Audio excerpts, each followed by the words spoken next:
कॉफडेक्स cough syrup.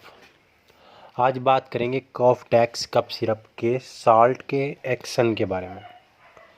तो दोस्तों, number 1, डेक्स्ट्रोमेथोफेन anti tissue, जिनका प्रयोग केवल सूखी बलगम रहित खांसी, थकाने वाली खांसी, नींद में बांधा डालने वाली खांसी, खतरनाक खांसी के लिए किया जाना चाहिए। एमोनियम क्लोराइड एक्सपेक्टोरेंट बोलते हैं जिसे, जो ब्रोंकियल स्राव को बढ़ाना है और इसका गाढ़ापन कम करता है, खांसी से इसे निकालता है।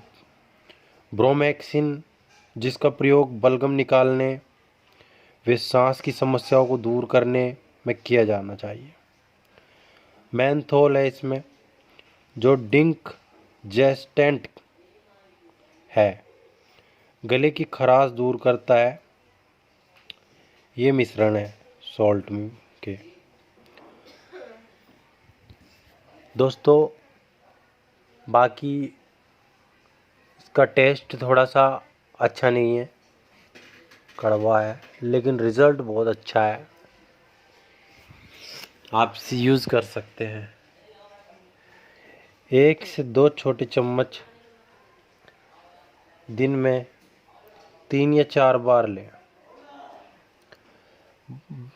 और बच्चों को आवश्यकता के अनुसार दें और डॉक्टर की सलाह से ज़रूर लें।